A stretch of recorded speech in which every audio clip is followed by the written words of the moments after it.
Once you've ruled out the impossible, whatever remains, however improbable, must be true. And it is not a question of a little occultism or a touch of mysticism, Mr. Denton. It is vampires, and there's a host of damned souls of telepaths. I am thy father's spirit, doomed for a certain term to walk the night. Here, the old gods aren't dead. And what of the true god? Well, he's dead. You can't complain. People assume that time is a strict progression of cause to effect, but actually, from a non-linear, non-subjective viewpoint, it's more like a big ball of wibbly-wobbly, timey-wimey stuff. You're listening to Paranormal UK Radio. Hello everybody, this is Irene Allen Block, the host of the Paranormal UK Radio show, the flagship show of the Paranormal UK Radio Network. And with me tonight is my co-host, Andy Mercer. Hello, how are you doing now? How are you?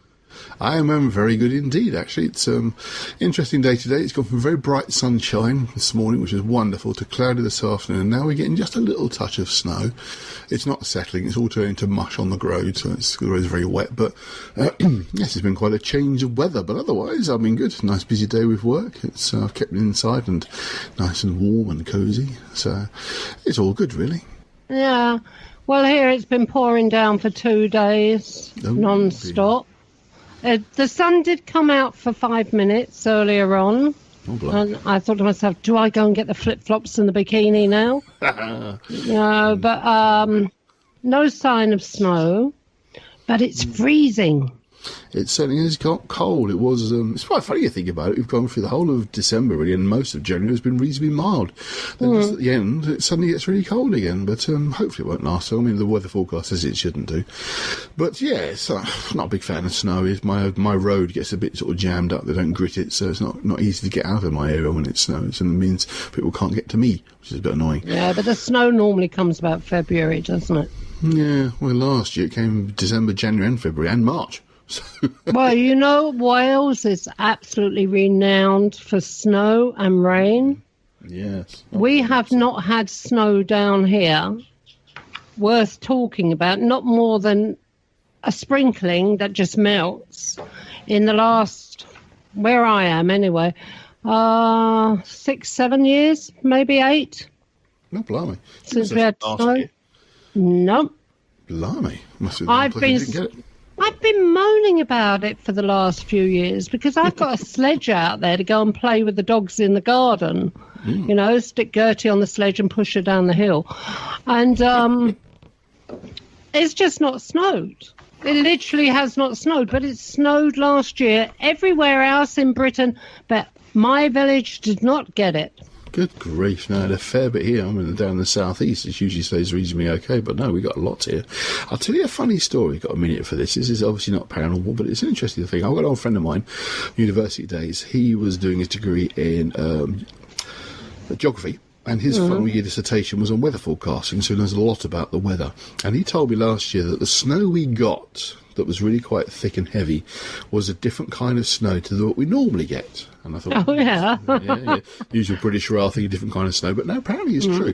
He said, if you think about our snow that we normally get, snow is very much like flour. It looks like flour, as you make cakes with flour.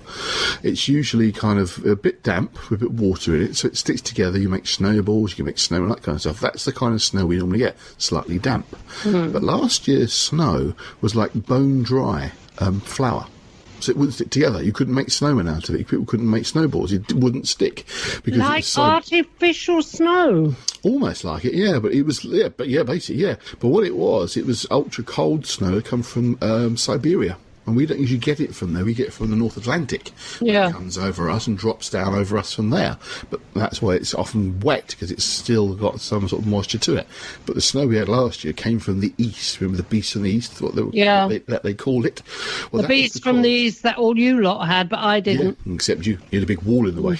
But yeah, apparently that was a different kind of snow to what we normally get, which is why the kids couldn't make snowballs. And it was weird to walk on. It was quite sort of crunchy, proper crunchy inch under your feet, but it was just compacting because it's a different kind of snow. There you go. Well, I don't care what type of snow it is. I just want snow. I love snow. I miss it. I really do miss it. You know, used to get it in London. You need to move to Scotland. They always get the snow. So. Yeah, that's true. But Anyway. really, we should get on with the show, shouldn't we? Yes, we should. We should, really. Yes. Okay, so tonight, people, we have Peter Roe. Peter has written a book called Haunted Town Halls, which is very interesting, I can tell you. And he comes from Canada. He works with a paranormal group, the oldest one in paranormal, the oldest one in Canada, called the Searchers. Am I right, Peter? That's the Searcher Group, actually. The Searcher Group. It's called the Searcher Group. It's the oldest group in Canada. Is it really right. The oldest group in Canada? It is, that we have ever known. It was started in 1979 by our founder, Richard Palmisano. Yeah. And we can go through what makes us different from other groups at some point during the show. But yes, definitely. We are the oldest. So you started before computers and things really took off? They did, yes. I can't say that I've been with the company since then. I'd really be older. No, I was... I was initiated in 2010, and I can discuss that as well. But first of all, I'd like to thank you both for having me on the show, and I'd like to say hello to all of the UK and all of your listeners. All of the UK and Europe and everywhere? Mm-hmm. Absolutely. Well, it's lovely to have you anyway. But, okay, initiation. You were initiated? Well... that makes it sound like there was a hazing ritual or something. Yeah, it did. Sounds a bit sinister. I'm really going to have to choose my words. I think I've got water here with me. There could be something stronger, but anyway. So, yes, I had, maybe I should start even before that. I had an interest in ghosts in particular. As a young boy, I would take out every book I could from our local library in the 70s and several times and keep signing them out, and I just loved the subject. I mean, it scared me, but I was fascinated by the subject, and that was reinvigorated about 2002 when I was taken on my first ghost tour at a haunted fort in a small town outside of Niagara Falls, Ontario, called Niagara on the Lake. We have a fort here that was involved with the War of 1812, and they run ghost tours there, and they're still doing them, and I highly recommend them. So there's a plug. Anyway, what that did for me was not only reinvigorate my fascination for the subject, but the way the tours are run, they're run by the staff, the interpreters. So they really know their stuff. They know their history as well. They should, and so while they were taking us from blockhouse to army barracks, etc., they would fill us in with what life was like in the fort, and to me that really brought history to life. They even boasted a 60% chance that we would experience something paranormal on the tour, but I'm about as psychic as a brick, a dumb brick. So I didn't experience anything, but it was the stories and the history that was brought to life that really, really appealed to me. And I know it sounds obvious, but it just brought it all home to me. And I have a whole new appreciation for history now. Well, you'd love it over here then. I do. Well, my dad's from, my dad's side of the family is from Sheringham, Norfolk. Yeah? That's lovely. I do. I love England. The idea that we could actually possibly run into the figures that were being described along the way of this tour added an extra chill. I'm sure you can appreciate. And from there, it was around that same time that Most Haunted was starting to be broadcast across the pond here in North America. So I thought, wow, there are people actually going out and investigating. So that intrigued me even more. So I started looking into it. Went back to the library, found more books about the subject by that time, and came across one written by Richard Palmisano, the founder of the Searcher Group. And when I discovered he lived locally, I got in touch with him. He kept in touch and invited me to help out on a couple of investigations. And I went through a few months of investigating, which was sort of my test run, I guess. Mm-hmm. And at the end of that 13-month investigation, he asked me if I'd like to come on aboard full time. Mm-hmm. So that's the story. So since then, you've been full-time investigating at mainly town halls, or do you investigate anywhere else as well? Oh, no. We've... well, during my initiation, we investigated several buildings on the grounds of what we call here in Toronto, Ontario, the Canadian National Exhibition. These are grounds that... and again, this is where history comes in. This is what I love about doing this job, is that I had no idea that part of the War of 1812 was fought where the Midway is now. So when people are walking around with their candy floss and they're taking their Ferris wheel rides, etc., I have no idea that hundreds of soldiers probably were blown up under their feet. Grief. And there's still bodies around this property as well. Of course, a lot of them were buried where they fell, right? So, it's a basic graveyard. So it was a heck of an initiation. But to answer your question about the haunted town halls, and I apologize up front for going on tangents, but no, you can. The haunted town halls project came about. I live in a small town called Georgetown, Ontario, and in a nearby town named Acton is an Acton Town Hall, which you may have read about in the book. And for years, the people who run it have boasted a ghost, which I really admired them for, because, despite all the reality TV that's out there, there's still a stigma about this subject. It's still kind of frowned upon with some people, and that's fine. It's a little more openly spoken of around the water cooler, but still, there's still stigma. So I really admire that about the committee that keeps this town hall open, saying, yes, we believe Jimmy, a former caretaker of the town hall, has returned and he's still doing his job. We keep hearing sounds of sweeping, footfalls. Sometimes somebody fools around and rings the front doorbell, and of course nobody's there. This is the Acton Town Hall, isn't it? That's correct. Yeah, I was reading about that. So I knew there were a couple of teams that formed more recently, probably because of reality TV. They had already investigated it and made the papers and whatnot. It's a small newspaper in town, so stories like this, make the second page or so. But I found that they didn't. Nobody who came out of there came out with anything definitively saying it was this fellow Jimmy.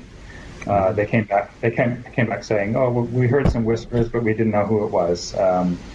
Maybe a couple of footfalls, a couple of temperature changes, that kind of thing, but nothing really definitive." So I got in touch with the management and I said, "Would you mind if we give it a try, because we've been very successful?" And they opened us up, opened up the doors with open arms and gave us a key. And that speaks to the kind of reputation the Searcher Group has. Mm-hmm. And they said, "Have at." And we came away with some, I think, incredible data. And if you like, we can discuss that further. But I know this is a long answer. But the whole town hall book came from this one investigation. Yeah. James, one of our investigators, he was inspired by the whole thing and said, "Why don't we investigate my hometown town hall of Paris, Ontario?" We don't have the budget to fly to the other Paris, but unfortunately, we're a volunteer group. Anyway, and that started me thinking, though, if we investigated this other town hall, what's stopping us from trying our luck, or trying our skills out doing short-term investigations and making it sort of a theme tour, if you will. And so I started contacting other town halls that are still standing. I'm going to go on a tangent here and say that Ontario has a really bad habit of demolishing heritage and historical buildings, unfortunately. So that was a bit of a challenge. And it went from there. Got a great response from the people who were in the book, of course. They said, yes, come on in. Others not so great. Others, after arrangements started to be made, I just didn't hear from them again. So whatever. Well, Peter, people will think that why town halls, they won't put together that the fact that it's a town hall is a community. And there's not many people die actually in town halls and things like that. Or nowadays there definitely isn't anyway. So why, would you like to explain the reasons why town halls are just a bit more than a community? Absolutely. Well, and I tried to explain this at the start of the book. I mean, town halls, why indeed? Why would they be haunted? Yeah. Normally, of course, when people think of a haunted location, it's a castle or a prison or an asylum of some kind, a hospital. Even theaters are notorious for these hauntings.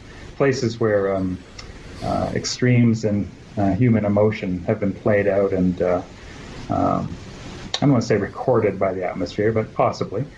But when you really think about it, I hope you'll agree that the town halls actually see a lot of the same action.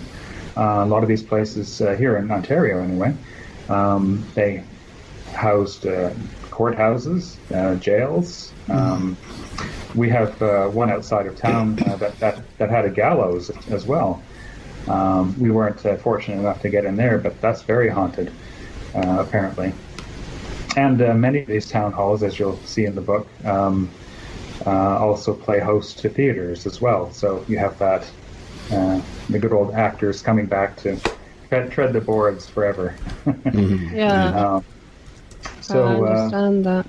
And town halls, traditionally here in Canada anyway, they're a beacon for the town. They were a physical representative of the prosperity. Prosperity. Yeah. You're as bad as me. I can't get my tongue around big words. At least I didn't say posterior. Anyway, but no, in all seriousness, the town halls, they represented how well a town was, I guess, and financially, and as their exteriors reflected that.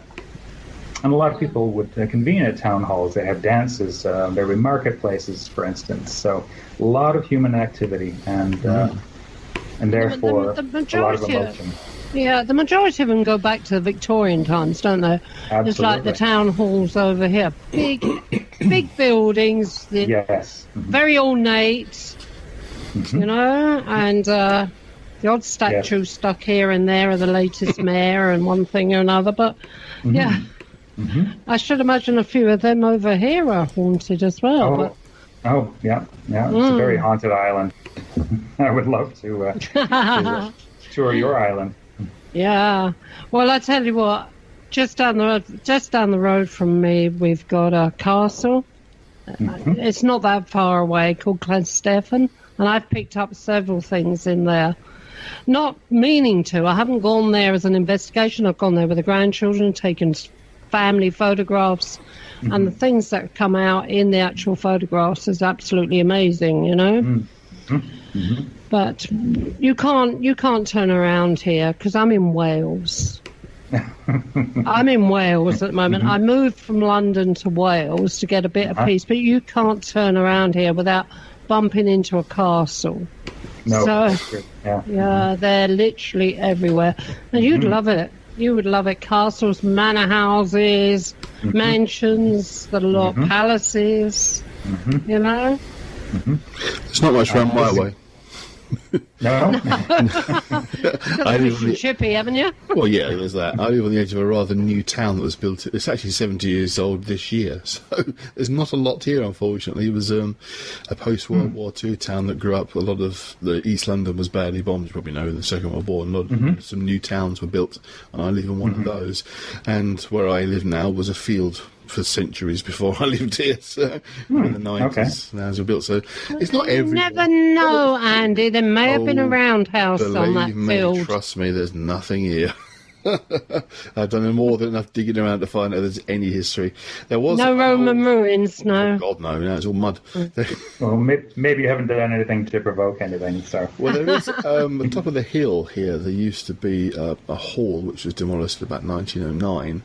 That's gone, and there used to be houses not far from here, which used to be like the local shops, but they've all been demolished, but nothing of any significance in this area. So I live in a pretty dull part of the country when it comes to ghosts, so they're not all. You mean by a hall, a big manor house? Oh, yeah. Well, not really, Yeah. no, more like 6 bedrooms. No, just a hall, really.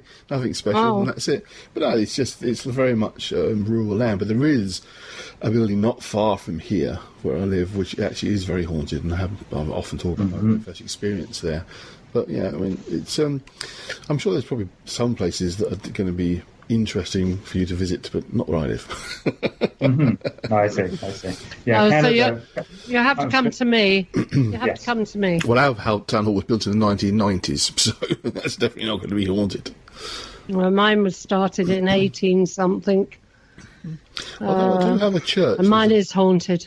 Well, there's a church that's about 1,000 years old, not far from here, so there is some stuff. Yeah. Oh, well, there must have been something going on there then beside a field. I'm sure there was in that little area, little enclave, as it were. Yeah, getting back to the Acton Town Hall, you picked up an awful lot of EVPs there, didn't you? Yes, we did. Yeah. And We use sensitive microphones on our surveillance cameras as well as digital recorders. Did you ever hear any AVPs? Oh, disembodied voices? Yeah, Like, or with the naked ear? audible. Yeah, that's right. Well, that's what we refer them as. See, I'm not even speaking correctly. Yes, Disembodied voices. Yes, there was one voice about 3/4 of the way through the first visit. A couple of the team members went outside for a cigarette break, and Richard and I were changing the recordable DVR in the surveillance camera, and between us we both heard a male say, "Hey," and we both stopped what we were doing and then very calmly tried to reestablish communication, but we didn't get that, and that's. As you're probably aware, if you've done any kind of investigation, it's one of the most frustrating things is to encourage communication, and it just doesn't come. Well, that's it. Yeah, they do it in their own time. They're not going to just. They hold all the cards. That's it. Yeah. We also, now that I recall, there was also. A woman sobbing that we heard, which was very strange to hear. We didn't expect that. Remember, we went in thinking we were going to go for this Jimmy fellow and try to prove that he was there. But what's interesting, and I'll leave this to the readers to decide, we did find someone named Jimmy, but whether it's the Jimmy, as I say, I'll leave it up to the readers to decide. But there were several people there. The second visit was extremely interesting as far as what our medium picked up on. Yeah. Was she actually channeling? I wouldn't say it so. Now we're talking about Joanna, our medium at the time. She, I know every medium is different, and they pick up their signals differently. For Joanna, it's information comes in flashes. That's how she best describes it. And when she was picking up on the spirit of a woman basically hovering over the stage in the auditorium of this very town hall, that was really bizarre to all of us in attendance, because this spirit was showing her an image of a bassinet, and this woman was standing over it, and in deep mourning, and was very depressed and sad, and so she gave us her surname, but wouldn't answer any other questions. Again, frustrating part. And I've done this long enough to know, that and not only do they hold all the cards, I better watch what I say, because a lot of them will shut down a line of questioning very quickly. So I took a bit of a risk when I asked the spirit woman how old she was. I thought, uh-oh, I have to ask, but I might risk offending her. Peter, can we just stop there for a second? Absolutely. Okay. Andy, there's a terrible noise in the background. I can't hear anything. What sort of noise? I can't hear it. It's like a buzzing. I can't hear anything. No, okay. I can't either. Can you just mute a minute, Andy? I'm trying to figure out where it's coming from. Now it's stopped. 1 minute. Peter, can you just mute for a moment? Sorry, mute? Yeah. There's a microphone there. You've got a video camera on the icon. Yeah. Okay. On the microphone. Can you just touch the microphone? Just touch it. It's from Peter. I can't hear it. Yeah, it's from Peter. It stopped. Peter, come back on. It's coming. It's coming. It must be the fan on your computer. What are you on? A laptop or something? Hold on a second. If it was, I'd be hearing it as well, and I'm not hearing it. And importantly, I'm the one that's recording, so it won't be on the recording. Are you sure? Yeah. Well, if it's Peter's fan, I'd hear it. I'm not hearing anything. Okay. It's you. When you mute, it stops. It's Gertie snoring. Okay, can you still hear it? Because I'm moving the laptop further away from me, so all I can hear is all I can hear from my end is sort of like open air, like a bit of a wind, but not a buzzing. No. No, I can't hear well. We'll fix it. Right, where were we? Let's carry on with it. You'll fix it, won't you, Andy? If it comes out. Nothing to fix because it's not there. I'm just wondering whether it's this round thing that's up on here on the screen. This Skype recorder. It's coming. If you're the one that's hearing it, it can only be it's coming from. We're not hearing it. Well, I don't hear it when I don't hear it when Peter muted. Now I've stopped. No, it stopped. Yeah, well, I wouldn't worry because it's not coming out in the recording. So if it was, it's stopped now. Yeah, I'm plugged into my speakers, so it'd come out, it'd route to me, I'd hear it, and there's nothing there. So it won't be there. All right, then. You'll be all right. Well, at the moment, it's absolutely fine. Yeah. Okay. All right, then. So where were we, Andy? I've no idea. You lost me. You can't. Well, we started talking about Acton Town Hall. I mean, if you like, I can describe more about us or the other town halls, or whatever you like to. We were talking about the medium, how she picked things up. Yeah. That's right. Tell us a bit about your medium then, so we can get a bit of background there on that. Okay. Forward. So tell us about your medium then, Pete. Joanna, in the case of the Acton Town Hall, Joanna was picking up on a woman hovering above the stage, which we found very confusing because she was also picturing this woman leaning over a bassinet, and that she was mourning the death of an infant child. And she gave us her surname as Duncan. But the conversation didn't go very far, unfortunately. She grew wary, apparently, of my questioning. Of course, when I investigate, I'm always after verifiable information. But that led to a finding that's in the book that I found incredibly fascinating. But it's also one of those that phenomena of going into an investigation, coming away with more questions than you went in with. Yeah. I mean, one of our guest investigators said, why would she be here in a town hall, for goodness sakes. And over the years, I've wondered whether or not mediums actually, maybe you can help answer this, mediums actually might be beacons to spirits from the outside. And well, this is what they say. Okay, you know, it's like a moth round a light bulb. Oh, that's that right. definitely is the case, absolutely. Yeah. And there's something about them, their aura, if you will, or their frequency, whatnot, that might be the flame for these moth ghosts, if you will. And so it might have attracted this woman to the town hall to try and tell part of her story. And if this was the same woman that I found and that's revealed in the book, then she's got a heck of a story. But it was an incredible find for me because we had very limited information, and coupled with information that Joanna had picked up on the first visit, we did 2 visits per town hall. I think it was an incredible discovery. I don't know if it's completely. Has anybody tried to research this woman to find out if she lived in the vicinity? Oh yes, yeah, that's in the book as well. Yes. Oh. Yeah, and the thing is, she and her husband didn't live there very long, and that was so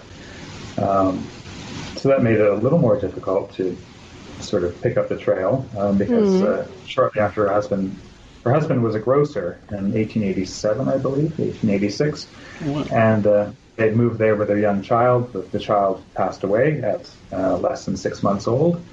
They had another child, a girl.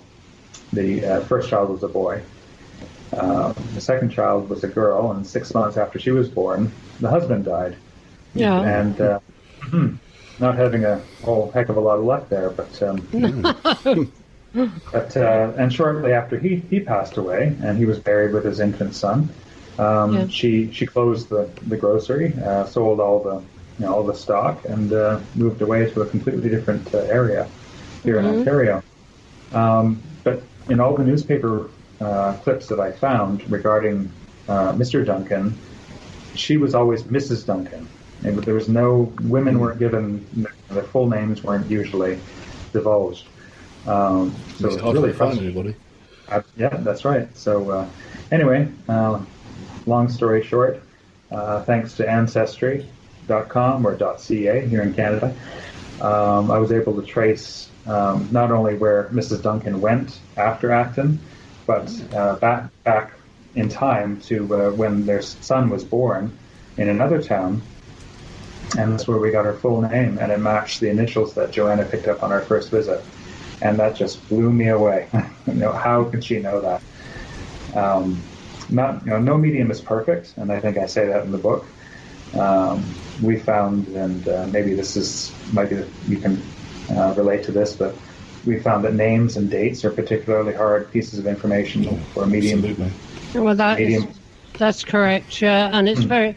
A lot of the stuff that comes through mediums can be misinterpreted very easily, especially if they're seeing symbolism. That's right. So we work with another medium who she's quite a spitfire kind of character, and she will. And we try to encourage this with any medium we work with. It's just as soon as you pick up something, spout it out. Don't give it enough time for the other side, the logical part of your brain, to work it out and try to make sense of it. Just no matter if it sounds silly, it doesn't matter. Just go with it. Yeah, well, that's the way it should be done. Yeah, I agree with that. So, what other spirits were actually at Acton Town Hall? Did you actually see anything or catch anything on camera? No, nothing was seen there. It was mostly it was all audible evidence, but it was definitely busy. It was busy. So, but that was a dream come true for me. As I said, for years I admired, that this organization said, yes, we have a ghost, and they weren't they weren't trying to hide it or whatnot. So I like to think that we came away with a little bit more information than the more recent teams did. That's often the way when you get something you can actually verify and research and find it to be accurate and true. That really makes the whole adventure, if you like, worthwhile, doesn't it? It really gives you some feeling of credibility to it all, which is it's nice because you can spend so much time getting all this really interesting information at a location, and when you try to verify it, you can find precisely none of it, which is often very frustrating. Often the case. That's good. And that's in the book as well. But what I tried to do in this book was make it not only as sort of a manual for other investigators to try the techniques that we use, but also I wanted to make sure it was accessible to the layperson who wouldn't normally read this kind of thing, and maybe appreciate history as I have, learned to appreciate it. I really don't like calling. I'll use the term ghosts as we can all identify with that term, but I really don't like to refer to them as dead. And I don't know if you've spoken with other people who felt the same way, but because I feel they're very much still alive. They're just in a different form. I was just going to say that they're more alive than us. Certainly some people, definitely. Yeah. Like when I wake up in the morning, yeah. Is Acton Town Hall, is that your favourite one of all the ones that you've done? Being as it was mainly your first? That's right. Yeah, I was going to say the Virgin Go, but no. It's up there, definitely. It's up there with the good ones, yeah? Yes. And what about... They were all good in their own way. And because they had their own different populations. Yeah, and each one you went back on a second time. You've done the first investigation, and then you went back and done another one a second time, right. Which I think is good. That is very good. Well, that's one of the things. Yes, yeah, thanks. Sorry to interrupt. Well, that's one of the things that sets the Searcher group apart as well, is that we specialize in long-term investigations. Yeah. Unlike teams that have cropped up, inspired by television, thrill seekers, etc. We have an ironclad reputation for confidentiality, asking permission, as opposed to some teams I know trespass, and yet somehow they still get their day in the newspaper, which is really frustrating because, for us, we're trying to set a bar that's high. And you get, ghost hunting team, caught trespassing, people tend to lump us all into one. Well, a lot of these teams, sorry anyone, I don't mean to offend anyone, but a lot of them do give good investigators a wrong name, a bad name. Absolutely. Only takes one. It takes one group to do something stupid and get blamed. Yeah, you just get one tip. Yeah, one out there and that's it, Sorry, I went off on a tangent again, but one of the you're here to talk. You carry on with your tangents. But when I get onto a thought, I'll branch off and go there. But what was I saying about? We specialize in long-term investigations because we find that one visit, you might get a few interesting whispers or the odd initial or whatever, or a footfall that's kind of creepy, but you're really coming away with nothing but a thrill. And we find that multiple visits brings a story out. Yes, you get a story out of that, and you start to build a relationship. It's not always a happy one. Certainly we run into people in spirit form who really don't want us to call them out or recognize that they're there. And we can talk about that as well. There are all these questions that come out of everything that we come across. But in the case of the town hall tours, I thought, why don't we take our, let's just shake it up a bit as a team, and let's see how well we can do with short-term investigations, just for the heck of it. And I think we did well enough to produce a book. Oh, hey, there it is. Yeah. What was I going to say? I used to have an investigation team, and we used to take our time as well. Literally take our time, because not all these hauntings are straightforward. You got layered hauntings from different times. Mm-hmm. And some of the ones that I used to do used to go on for weeks, literally weeks. We actually done it very scientifically and one thing or another, but I'm not getting into that now. Waterford Old Town Hall. That was another one. Which one? Waterford Old Town Hall. Oh, Waterford, yes. Yeah, was there anything interesting there that really stood out? Well, from the outset, the first thing that stands out for me is what I recall best about that is being told, "Oh, sure, you can come investigate here. We don't have any, but you're welcome to try." I don't think they've got any. Yeah, exactly thinking that. To me, that was not a challenge, but it was kind of a fun thing to see if we could confirm. And, well, it's in the book, so I think it's safe to say we found something there. And that's when we brought over our guest medium, Michelle, and she's the Spitfire I alluded to earlier. She'll just, tell it as it is, as she goes, and she, she was attacked a couple times. She also tends to get attacked and pushed and kicked in the abdomen. And actually, the first time I met her on my first investigation with the search group, she was attacked right in front of a group of 8 people. Good gracious.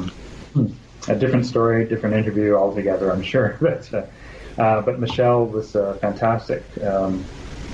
And what really stands out for me in the case of Waterford is she wandered into a second floor auditorium, and immediately she picked up on dozens or 100 cots.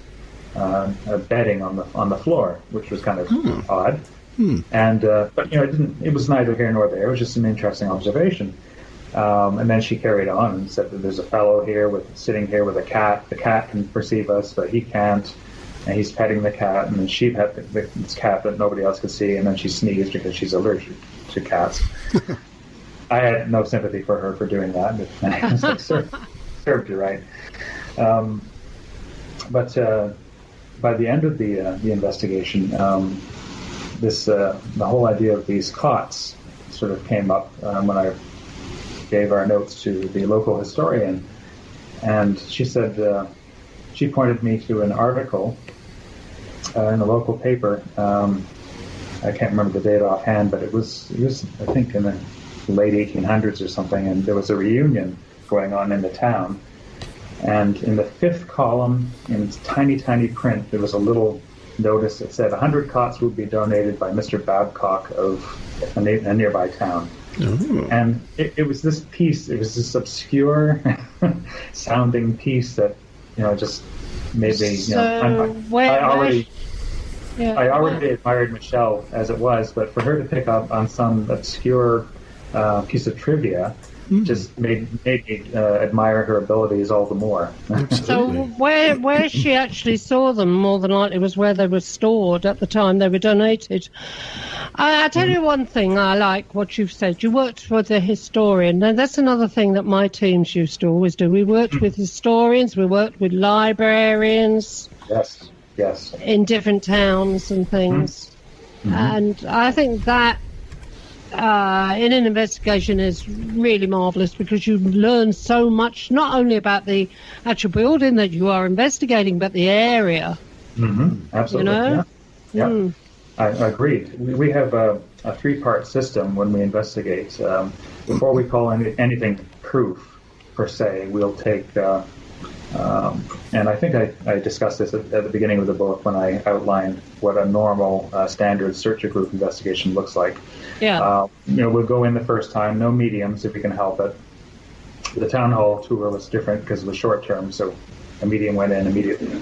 But normally we'll go into a place, set up surveillance, do our thing, ask questions. We'll even leave the site for a time, lock it down, and leave for about an hour and a half or so, go to supper, go to dinner, and come back and carry on, pack up, and then analyze. And if we get names, usually it's when we're out of the building, and usually there's more than one. They begin to use each other's names, and when they converse, and they'll talk about us, and they'll say, Dan, get back, or Benny, get away from there, kind of thing.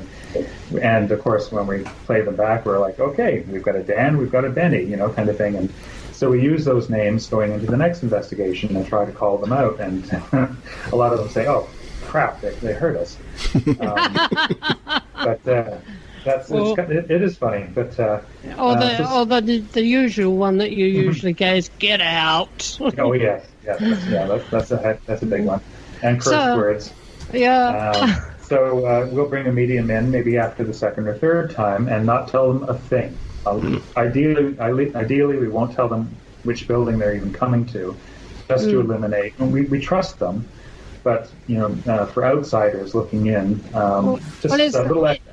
It's so easy, Peter, now to get on the computer before you go. If you know where you're going, it's good 5 minutes. You can find out a hell of a lot about that building before you even get there. So absolutely, yeah. Keeping it confidential and away from the medium, I think, is a good thing and one of the best ways to work it. So if they give us a Benny or a Danny, that's great. That's the second part of our evidence, if you will. But the third part is, as you say, going to history. We go to the archives.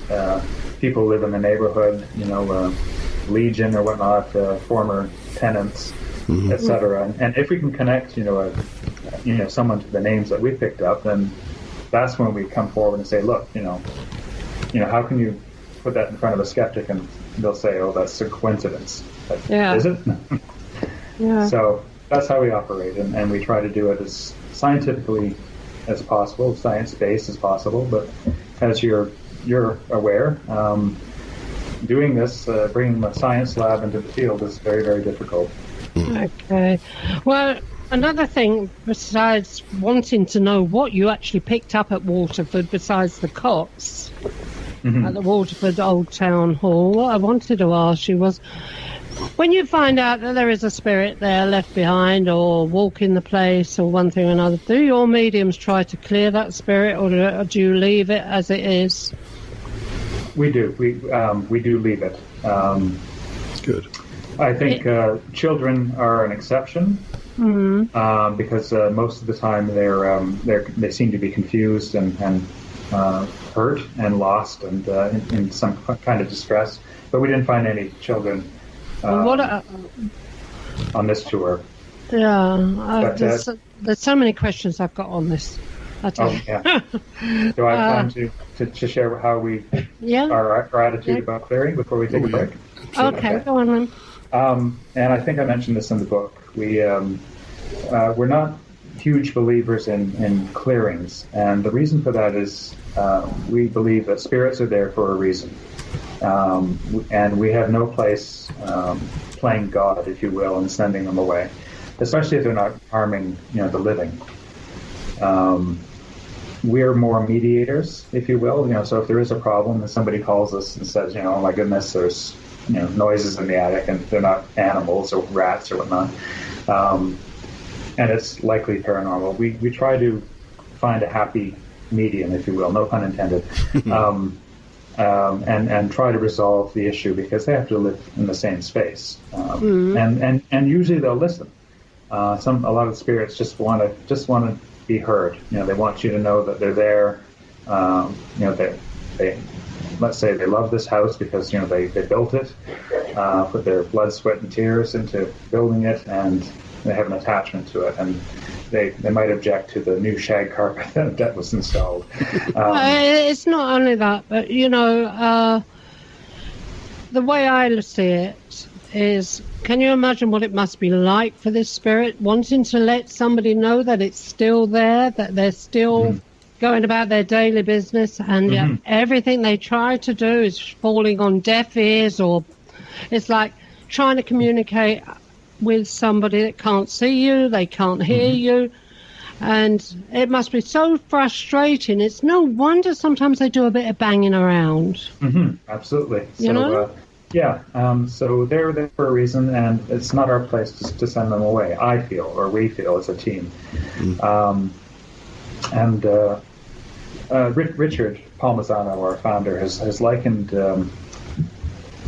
this to a party.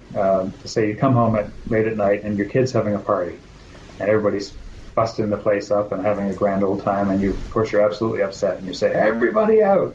Yeah. Well, who leaves? Who leaves? It's the good ones. It's the good kids who say yes sir, sorry sir, and they duck out. But what you don't notice sometimes is the little brooding one in the corner who didn't want to obey. And we find that there's a mixture of spirits in these places, good and not so good. I won't call them evil. I think that's an extreme term. Tricksters and things like that. Absolutely, and the good ones tend to police the not so good ones. So instead of a bad one getting their way and maybe pushing you all the way down the stairs, the good ones will say, you can nudge, you can maybe spook them a bit, but we're not letting you push them down the stairs. But once those good ones are gone, you're left with the bad ones, and there's nobody stopping them. Well, that's it. It's party time, isn't it? Right. And we'll get a call later on saying, "Oh my God! After the clearing, things got worse. What happened?" Yeah. Well, yeah. Good luck getting the good ones back. Just left with the ones that wouldn't go.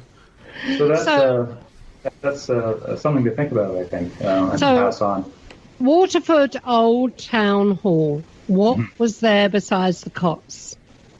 Well, there were people. There were.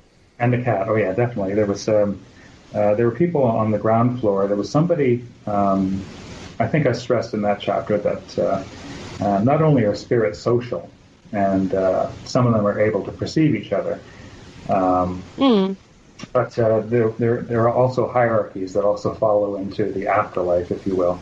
There was this fellow who was quite a bossy chap, and would send. He would act as the emperor, more or less, and send other lackeys to follow us whenever we would split up and go into different directions. And we caught this on video. He did not appreciate us being there. So yeah, I had one like that in Llanelli, small town from here. I was in a big old Edwardian house, and there was this, like you say, this spirit, he was in command, and he had all these other spirits that he, you just knew that he ordered them about on one thing or another. And I was dealing with him one day, and he turned around and he goes, and I've got this on tape, "You silly woman," he goes. I've got it on tape. I wasn't so silly, though, because I got rid of the bugger. Okay. But like you say, and not only that, but there's people that worked in these town halls that love their jobs, spend their whole life in them, and maybe when they've passed over, that's where their first place they go to, back to work, or go to their town hall, Absolutely, and doing their work again. Yeah. If they were attached to it, absolutely. And we found that with the working on the grounds of the Canadian National Exhibition, there were people who built the fair and made it what it is today, and they returned as well. There's just emotion plays such a huge part in I want to say opening the frequency to a perceivable one, a frequency that we can perceive with our own five senses. That's right. So an emotion is a trigger as well, as you probably know. And it's just a human trait. The silliest thing can trigger an emotion in the best of us. That will take us back to a time in our lives that upset us, and we just have no control. And same thing with them. Yeah, so, it's like that Jimmy in the very first one you talked about. He was in the army or something, wasn't he? And then he went there and worked there, and I think that's what held him there, because he is looking after the place. And and most of the time, I mean, it's the place isn't a very busy place. I mean, yes, it gets used a lot, but in the hours that it's not used, then Jimmy can finally find his peace. Yeah. So finding other people there was just made it even more interesting to me. It was not just Jimmy, but there's a woman there and another fellow there. So whether they can all perceive each other, again, it's another one of those questions that we just come away shaking our head saying, okay, why don't they perceive each other? And the ones who do, how can they perceive each other? Do they pick up on each other's frequencies and aura? Is it by sight? Is it how does that happen? I believe that the ones that actually are from the same time zone sort of thing, because like I said earlier on, you've got layers of hauntings from different times. I believe that the ones that are actually from the same time maybe can perceive each other, but somebody that's haunting from a time of 100 years later is walking through and not see. They're not seeing. Yeah. They're not seeing.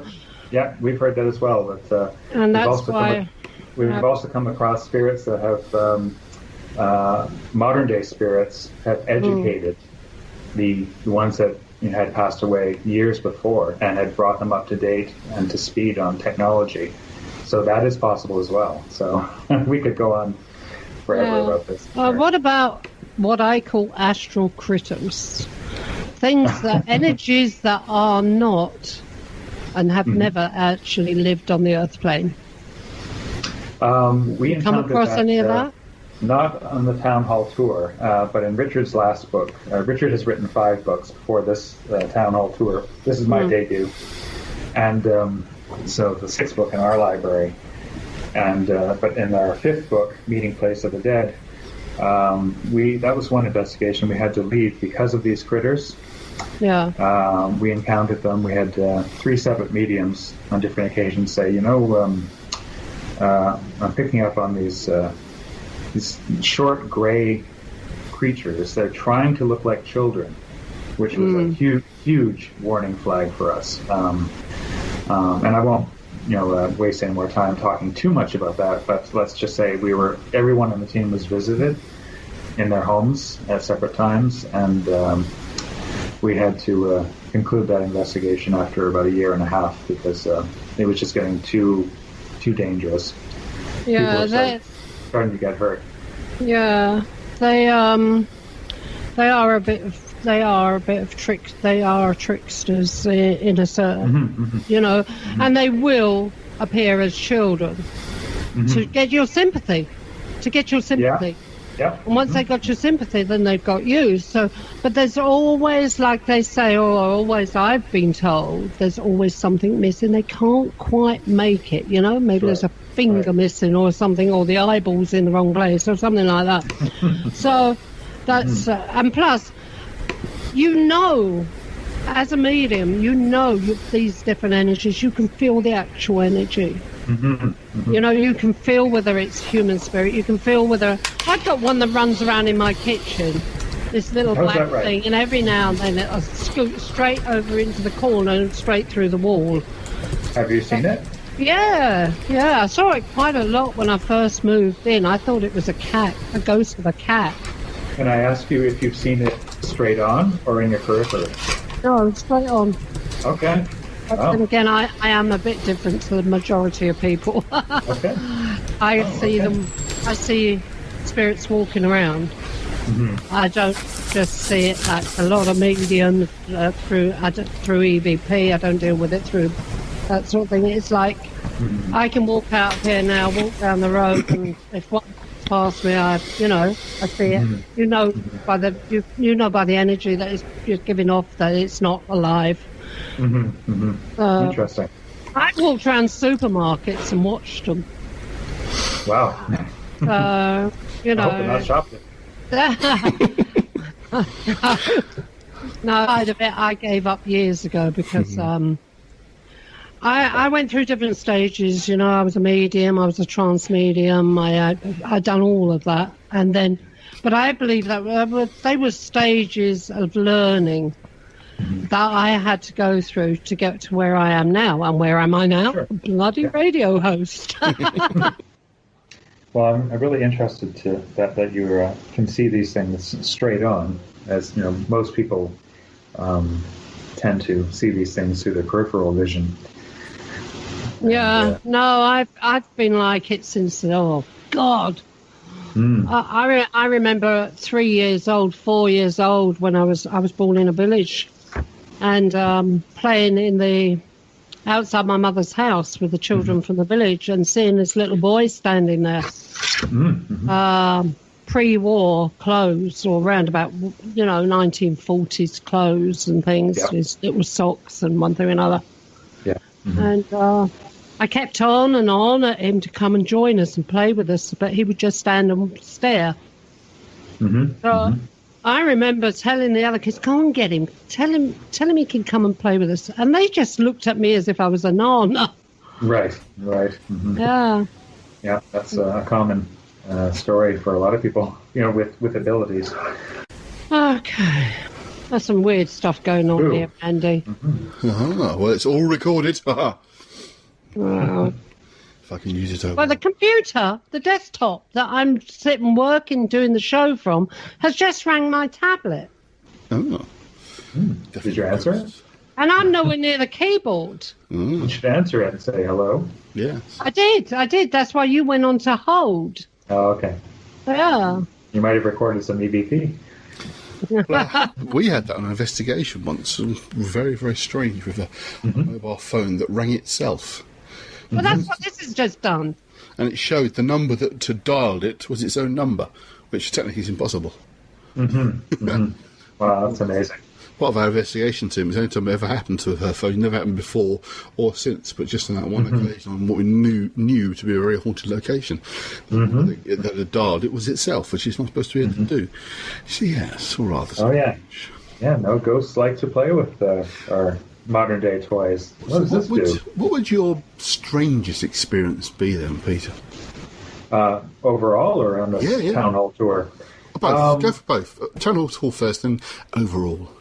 Strangest. They all have their own sort of degrees of high strangeness, but one of what really comes to mind right now is that it was during this town hall tour that I think I had my very first visual sighting of a spirit, or rather the feet of a spirit. They appeared quite unexpectedly. I was performing an EVP session with my brother. He was one of the guests of the team in the second investigation of the Stouffville Town Hall. I forget which chapter that is, but that was a place where the spirits tended to be where you were not. So, in other words, if we were at one end of the auditorium, they were at the other end making noise. It was, very, I don't want to say cowardly, but very. They were playing it safe, and so my brother and I were asking questions from one end of the auditorium. We were on the second floor, looking down on the stage and whatnot, and there was a set of curtains, black curtains, hanging opposite us. And for a moment, I'm very sure I saw a shadowy black foot appear under these curtains. And the longer I stared at it, the more it dissolved away, and I thought, "Oh my God, what did I just see?" Unfortunately, my brother wasn't looking in the same direction, and it didn't last long enough for me to call his attention to it. But so that was. I know it's not very spooky for your listeners. No, that's good. That's good. That's good. Don't you just hate that, though? Don't you just hate that, Peter, when you can only see something like that? Yes, especially for me. I went into this field hoping to have an experience I could call my own, and that hasn't disappointed. But as I've said before, I'm not very psychic from a visual standpoint, but I have heard disembodied voices. I have heard many an EVP come through our data, and have heard knockings in the moment when nobody was. Have you had smells? Yes, yeah, and it's not from any of the team members. No, they are. I often wonder why they come with smells, but then again, it's sometimes it could be because it's a recognizable thing, and other times it's to scare you. If you get the saltpeter, sulfur, and all that, everyone thinks, I got a demon, especially. Right. It's mainly ghosts over here, but but My one of mine, she uses like violets and the man that built this house, not only was he a deacon, but he was a blacksmith. And when he comes in that bedroom at night, I'm not kidding you, the smell of burnt metal and oil, it's putrid. It's like oil with burning metal. And obviously that's what a blacksmith more than likely will smell like. No, it's very distinct. Yeah. So I know it's him as soon as he walks in, you know? I just stick my nose under the quilt because I can't take the smell and just ignore him. I know he's there. And because of this smell. Yeah, at this same place with the feet that I spotted, we also smelled perfume on one visit, cigarette smoke. And it seemed to be like a teasing thing, sort of like, let's see if this fellow here can pick me up or whatever and report me. I think it was a tease myself. I think they were having fun with us. They certainly wanted us to know that they were there, and yet they were very careful to be at the opposite end of the room when we were in the same room. So. Well, I think it's a tease if they're dealing with people that they don't know. But if they're dealing with like a family member or something like that, you know, like my grandfather was teetotal, so he wouldn't come back smelling a beer. No way he would come back smelling a beer. He'd come back with a smell that I could recognise, or whoever he was hearing to would recognise. But you said about smell. Let me just tell you a little story just quickly, because Peter mentioned there the smell of tobacco just reminded me, because I had it again this weekend. I'm assuming not living in a haunted area at all, but my wife and I both noticed this. On the odd occasion, there's definitely the smell of cigarette smoke in my house. Now, you don't smoke. I gave up more than 10 years ago. My wife's never smoked. Neighbours either side don't smoke. The people who lived here before us don't smoke, and the people who lived before them was the brother of the person before, and they didn't smoke. So no one who's lived in this house has ever smoked. Okay, so the obvious question is, did you have a family member that passed over that was a heavy smoker? Not as far as I know. My wife's father died many years ago, and he used to smoke, but he never came here. My wife's mum lived with us. He doesn't need to come there to know where you are, does he? And she gave up smoking long before she moved here. So I've had the sense occasionally of my wife's father around in the old flat where we lived and she grew up, but not here. But no, this is quite strange. It is very much like someone's literally just breathed the smoke out, blown it out. It's like fresh and sort of clean, if you like. You know, it's not like old stale smoke.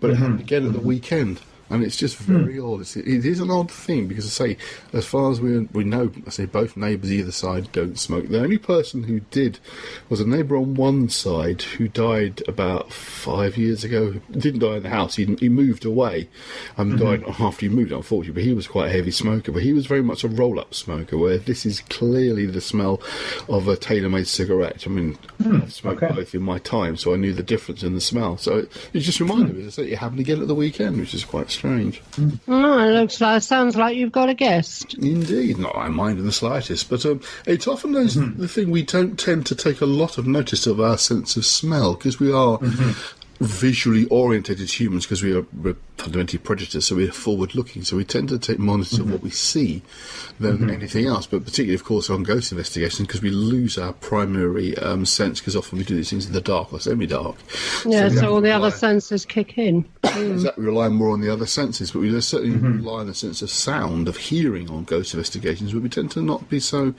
noticing of our sense of smell, and yet sometimes you get the most bizarre smells. I don't just mean sort of body odour smells, I mean very odd smells. I say, like perfumes you can recognise as being not exactly modern perfumes and things like that, particularly in older locations. So that's sort of picking up things by smell is often important and sometimes overlooked.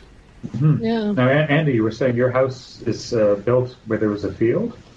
Yes, absolutely. This was even farmland. It was just open land. Could it have been a previous farmer walking through the field and maybe smoking as they went. Again, as far as I know, there is a farm not far from here, but this piece of land here never formed part of that private farm. It's always been public land until it was basically bought up by the government in order to build the housing after the war. So, what about ley line? I mean, actually, I'm not a big believer in ley lines, but no, there's nothing runs through this area either. So that doesn't explain it. It is one of those just anomalous phenomena. Maybe someone's attached or comes along for the occasional visit and just needs to smell of smoke, which if they're trying to tempt me, because I used to be I'm an ex-smoker, it doesn't work. It don't bother me. I've got friends who smoke, it doesn't bother me inside. It's a different kind of demon. Yeah. It's the addiction demon. It gets making me smoke, but it won't work.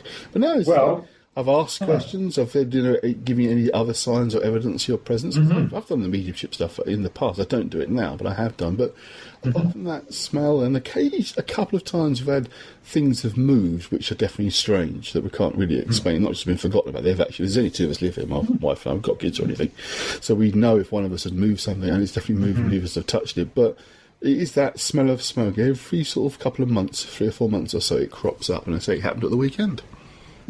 Well, I would be tempted to leave a digital recorder running, and if you were going out for a weekend or an hour or so, and you're pretty sure that nobody else would be in the place. I would try that. I'd give it a try. In this room, my office is I have got some strange things in this office. I won't go any more detail than that. I write about the occult as well. I've read a few books out on occult topics. I think that sort of thing. So maybe it's some of your antiquities in there. Wouldn't be surprised. It wouldn't be surprised. I've got some very old stuff in here. Oh, now that's a thought. Okay. You've actually put a thought into my mind. I won't say anything at the moment, but yeah, so I need to check up on an item that I acquired. Actually, no, it wouldn't, because I only acquired this item a couple of years ago, and it's been going on for longer than 2 years, so it wouldn't be from that. But no, I've got a genuine Victorian age crystal ball here that was actually used by a professional medium who used to he ran his own occult-based group up in the north of England and was a professional medium, doing medium work at nights. So. But would I'd say, this smell has been going on for longer than I've owned this crystal ball. So it wouldn't be from that, but maybe something here. Maybe, yeah. Or maybe a couple of objects aren't getting along. Well, I've got quite a few older books here, and some of them are occult-based, so maybe it's coming from one of them, a previous owner.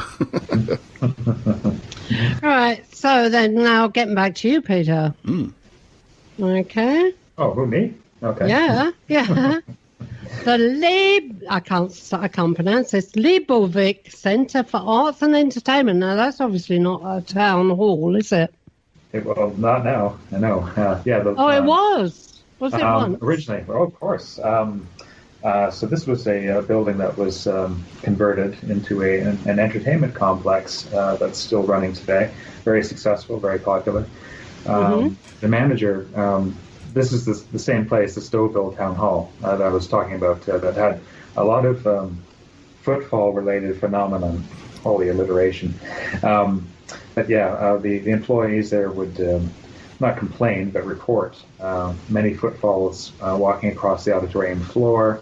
As I say, I spotted what I was pretty sure it was a single foot that melted away and disappeared. A couple of instances when... James up on the catwalk was firing his still camera downwards at Richard, who was on the floor with his camera, and both of them, they didn't catch anything visually, but both cameras, the focus function on both of their cameras appeared on their view screens and tried to focus on a particular seat in the auditorium. James from the top and Richard from right in front of it, and they both tried to. Do you know what I mean? The camera that tries to sort of take a focus shot. They're these little sort of lines that show up in the view screen as it's trying to focus and take a clear shot, and yet there was nothing there. So both it attempts to focus, doesn't it? But there's nothing you can visually see. But it's trying to focus on something, isn't it? That's right. That's what I'm trying to stammer. So that happened between the two gentlemen from two different angles, but in the same direction, or the same focused area. But there was nobody there that we could see. So that happened there. So we managed to confirm the footfalls. We had lots of EVP from there. A couple other people there really didn't want us to be there. And another fellow who I like to think he warmed up to us by the second visit. I think he realized that we weren't there to disturb him at all, just ask questions. And did you discover who he was? I think his name is either Robert or Richard. I think it's Robert. But in the second chapter, it had been a few months since we'd been there the first time, and out of the blue, Joanna turned to Ashley, the manager, and said, "Was there a problem with this speaker? That there was this large amplifier that was hanging on the wall pointed into the auditorium." And Ashley said, "Yes, as a matter of fact, there was a fire that started inside of it." And Joanna says, "Robert says he's sorry. He was just tinkering with it." And she said, "That's the strangest thing. This happened just about a week and a half ago, and none of us knew this at all. And of course, I don't think Ashley thought to mention it until Joanna brought it up. And the way Ashley described it was that there was an electric arc that came from a screw inside the amp, and this was something that has never happened before. So Joanna, on behalf of this Robert person, apologized and said, well, he really loved technology in his day, and he was just, really curious. So he apologizes, and Ashley said, well, it cost me $5,000, but please ask him not to do it again. And, so that was really something. Yeah, it's strange how they do tinker with electrical items and things. I think, they do take energy from, electric sources and water. Yeah. Good old water. Wherever you find water, you'll find a spirit using that energy. Yeah, that's true. I used to do sit-ins, and I used to bugger up washing machines and things like that. They'd have their washing machine just about to go into a spin, and all of a sudden I do whatever I'm doing, and suddenly this bloody washing machine breaks, and oh God, it's not me, not me, it was it. Oh dear. Yeah. So yes, the Leibovich Center is the former Stouffville Town Hall, and all these town halls were warm and friendly places. Sure, we did come across a couple of people who would rather we weren't there. And from there, I have to question why. And then we could get into a whole new topic about why people decide to stay on that plane in the first place. Yeah. Are they trying to hide from a higher power, perhaps, and our very presence asking for them? They're afraid that they'll be revealed to God or whatever you want to believe is the higher presence. Perhaps, maybe they're kind of worried that. Well, you can add sudden death into that, and all kinds of reasons. But we've had some, like swear at us and say, I won't do that now. But I believe that a lot of these things, that we think maybe makes them remain is our own interpretation of why we think they remain. Sure. There could be something more complicated to it. Absolutely. Yeah. Well, let's get back to what I was asking about. What, including the town halls, but beyond the town halls as well, of all your investigations, what would you say was the most, how can I put it, the most unusual, but also the most compelling? You mentioned the feet, of course, behind the curtain, but of all the investigating and all the locations you've been to, what for you is the strongest indication that there is a reality to what we're talking about here? I think that would have to be the what was documented in Richard's fifth book, Meeting Place of the Dead. As I said, alluded to earlier, that ended up being a dangerous place to investigate. It was a former Baptist church. Actually, it was Canada's first Baptist church. It was converted into a little salt and pepper shaped or salt box shaped cottage on this farm property, and so we investigated that, and an ancient barn on the same property, and this barn was very creepy. And in this barn, this goes right back to the smells.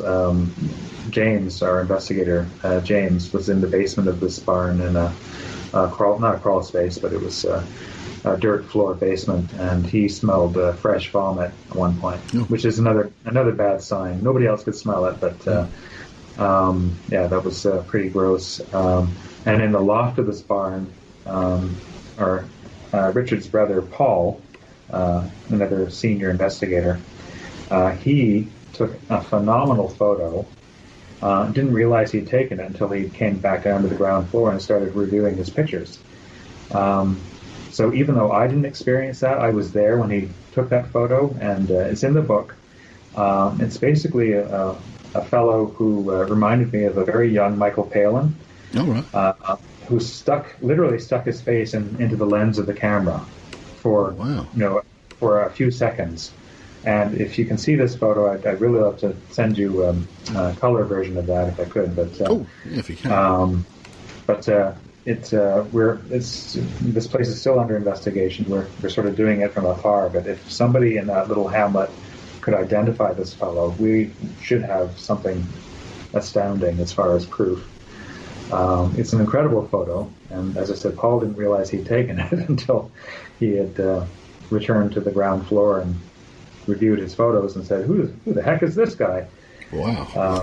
Well, I tell you what, Peter, send us the photograph. We'll put it out on the website and on our Facebook site, and we'll ask if we'll ask if anyone can identify this person. I appreciate that. Add it onto the Facebook group, certainly, and things like that. So, I think, I do appreciate that. I would love to. Richard's get the permission first, though. Yes, yeah. The trouble is, this comes from such a small community that we found, and I'm not bashing anyone or complaining very much, but the phenomenon of small communities here in Ontario, anyway, tends to be, if you're an outsider, we're clamming right up. We're not giving you any information. It's a bit like this village I live in. Okay. Definitely like the village I live in. So we did try to get this photo out, and a former mayor took a look at it, and she called Richard right away and said, "Where did you get this?" And wanted to know all the details, but wouldn't give him any feedback on it. And we thought, well, that's strange. She's a longtime resident of this hamlet, and so we're pretty sure she knows something, but hopefully she'll come around to letting us, giving us a name that we can research. Yeah. If we can't get the permission, which book is it actually in? We can find the picture in. It's in Meeting Place of the Dead. Right. By Richard Palmisano. Okay, so if anyone wants to, if you aren't able to get hold of it for whatever reason, guys, check out that book and you'll see the picture we're talking about.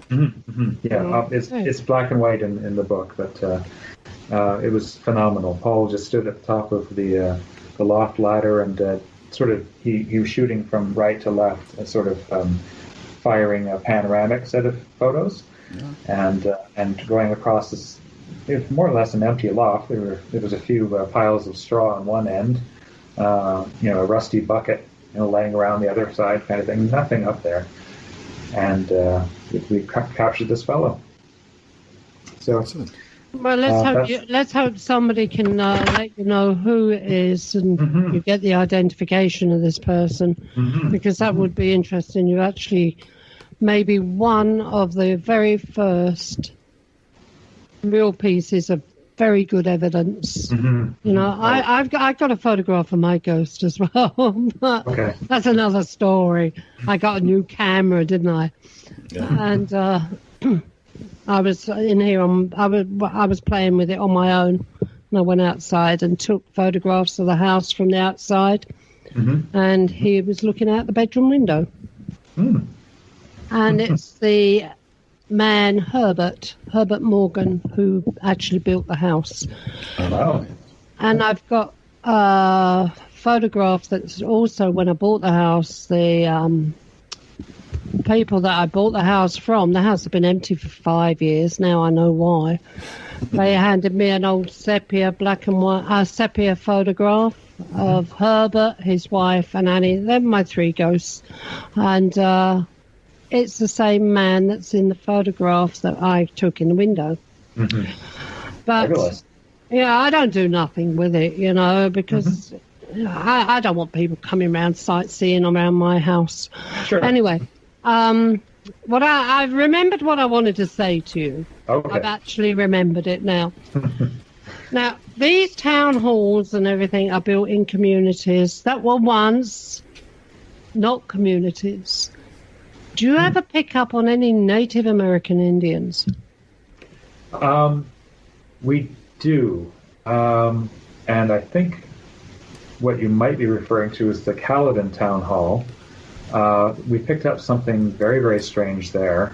And this might also answer Andy's question about most bizarre or strange. Yeah. The second investigation there, and this is in the book, we went without a medium. I think there was just 4 of us there: Richard, Paul, James, and myself. And there was a member of the Caledon Town Hall Players. It's been converted into a theater.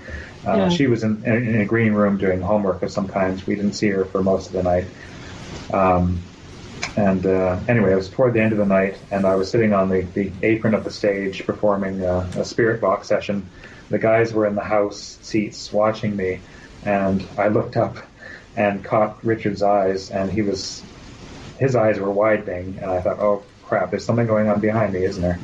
And sure enough, one of the stage curtains was starting to part, and light was pouring in from backstage. And so out came the cameras, and while I was performing a spirit box session, Richard shot a sequence of photos. Unfortunately, his flash wasn't on, although you could argue sometimes flashes will prevent a spirit from appearing. But anyway, so he started shooting without a flash, and that made the picture a little out of focus. But you can still see this curtain parting. And one of the other subsequent photos shows this black, I can't even call it a figure, an object of some kind, floating like 1.5 meters from the surface of the stage through the curtain towards the stage from backstage. And I called it a Dementor because it looked Wow. It looked black and solid and like tar, as black as tar. And subsequent photos, it had disappeared. So when I reviewed my data, there's a voice that came through an EVP around that same time that sounded really creepy, and it had made no sense at all to me, but the voice was a male, and he said something that resembled Wate. And I thought, you were asking about indigenous peoples. To me, that seemed like a chant of some kind that might be. It might be. I don't know. It could be an Indian word. It's possible. Get out. Well, yeah.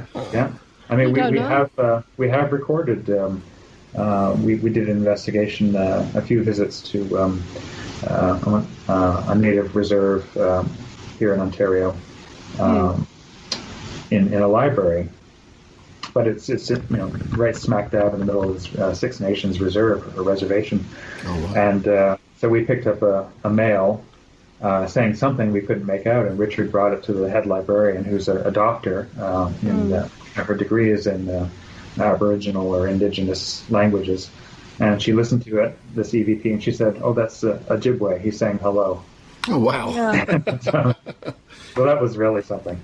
It's, Mark done it. Mark had this once where he picked up, or there was a Native American word or something.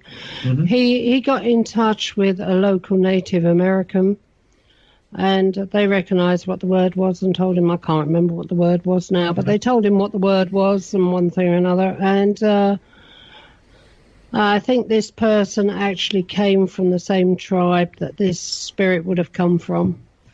So did you find out which tribe it was that was frequented that area?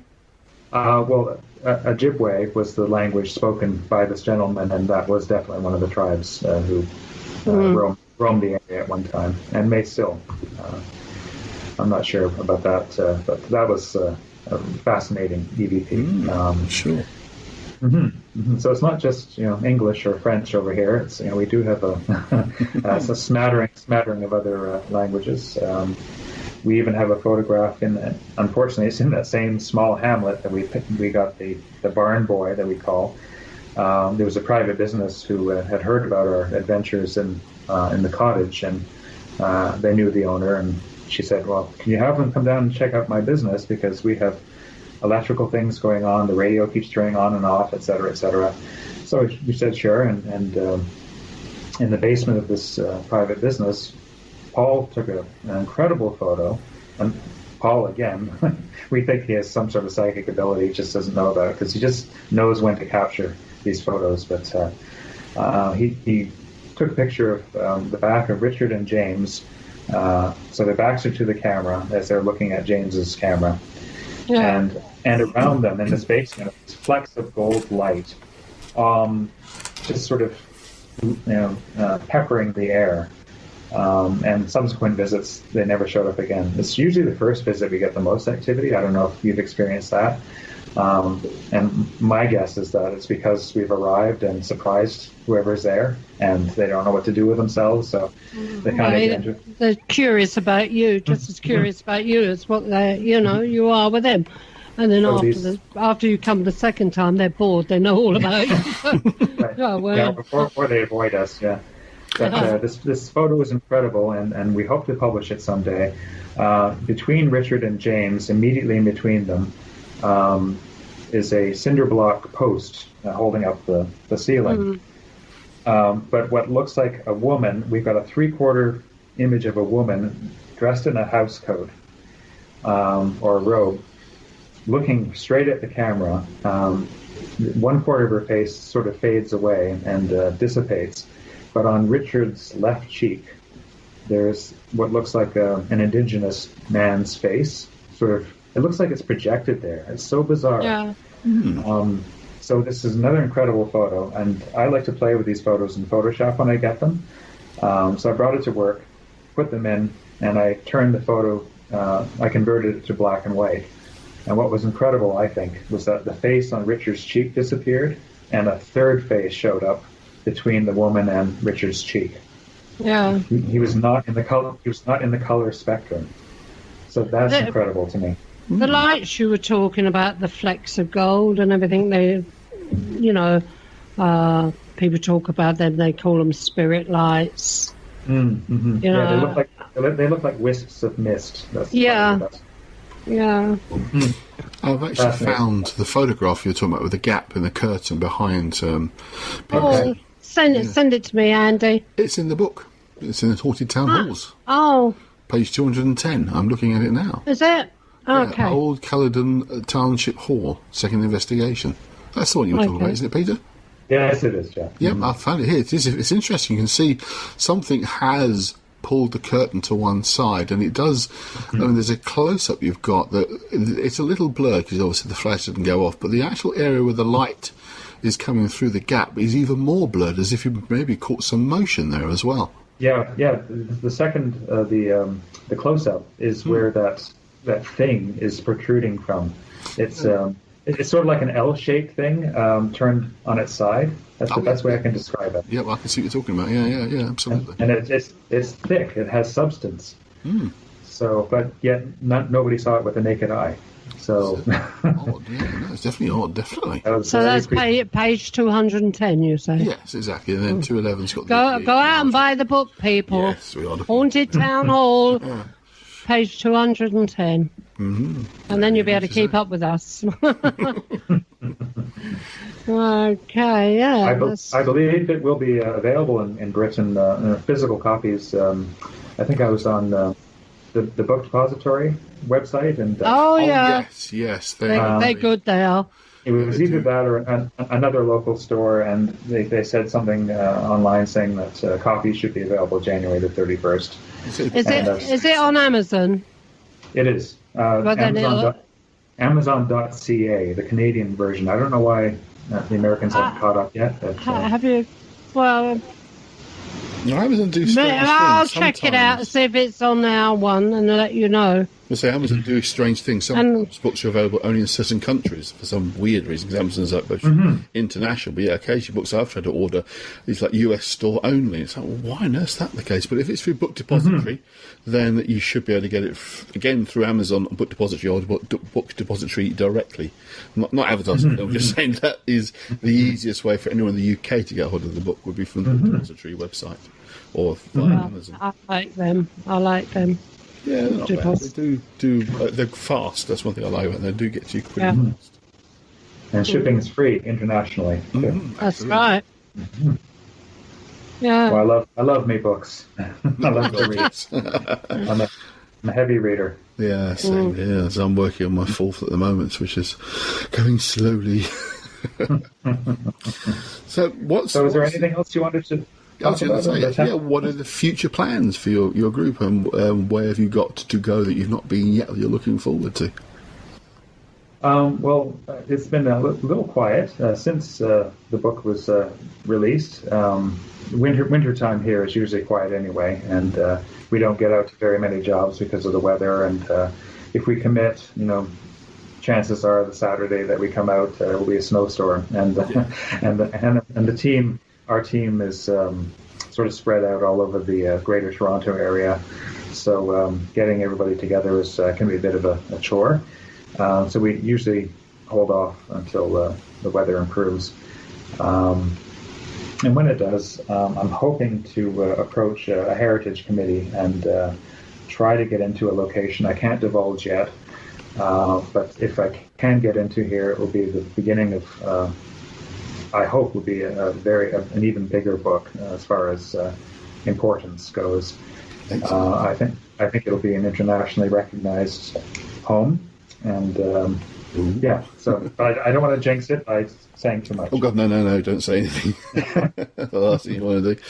But of course, this all comes down to property owners and managers of historical properties, and some of them don't appreciate what we do, but and even some historians don't. But one of the members of this committee I'm going to go before at some point is a diehard, anti-ghost, anti-paranormal investigation kind of person, and he's a respected historian. I'm not trying to put him down, but that's how his mind works. He's not a believer. Not that you need to believe for this to exist, but he has an influence. Oh, there's that ghost. Yes. He has obviously his influence over the other committee members. So I'd like to. Everything okay? I think he's under attack from a dog. Carry on now. Keep talking to me. Yeah. Okay. I'd love to have a face-to-face with him and say, look, we completely respect what you do and how you go about it. We're on the same page. We're just coming at it from a different angle. We're doing what we do. We have the privilege of meeting history in person and getting, if they have a story to tell, then we will listen and share that if a client gives us permission to. So that's another thing that, as I mentioned off the top, that differentiates us from other thrill-seeking groups. And we get permission. We sign, non-disclosure agreements, all that kind of thing. So naturally, anything that you see published on our website or in our books was done by full permission. Mm-hmm. I have to apologise for that. That's Gertrude, the mascot of the Paranormal UK radio network, just letting us know she's around. It gets involved occasionally. So. Thanks for chiming in, Gertie. Yeah. I think she heard something outside in the hallway. Maybe it's the snow. I know when it comes to, we could have one person can block an investigation. I almost had the opportunity to investigate something very interesting here in London many years ago, the Cutty Sark, which is a... I loved that. I took the kids there when they were little. Well, we had the chance because of we had a historian as part of my old group, and he was quite well connected, basically, and he was able to put it before the committee that sort of ran the Cutty Sark. Cutty Sark is an old tea clipper that's parked up at Greenwich, isn't it? Historic ship. Unfortunately, it suffered major damage in a fire a couple of years back. Nothing to do with us. But it's an excellent example of a tea clipper, which is the ships we use for transporting goods mainly from India, and the Cutty Sark is this one. And it was almost a go to do a proper investigation because the staff who'd worked there had reported some strange noises and even apparitions in the ship itself. And unfortunately, one member of the committee was a staunch Christian and objected, and it had to be a unanimous decision. And everybody else was, it sounds fine, fascinating. But said, no, this is the work of the devil, can't have this. It's like, we got so close to investigating. It would have been fantastic to do. So it is a shame sometimes people won't be a bit more open-minded. I mean, they might not believe themselves, but let us have an opportunity to investigate. But unfortunately, they don't, do they, sometimes? No. Yeah, we keep trying where we can. We don't... there were certainly some town halls. I had a whole list of... a wish list, if you will, and I contacted each of them, and I would have loved to have gotten into the town that had the gallows, because that town hall has reports, by staff working there now of activity.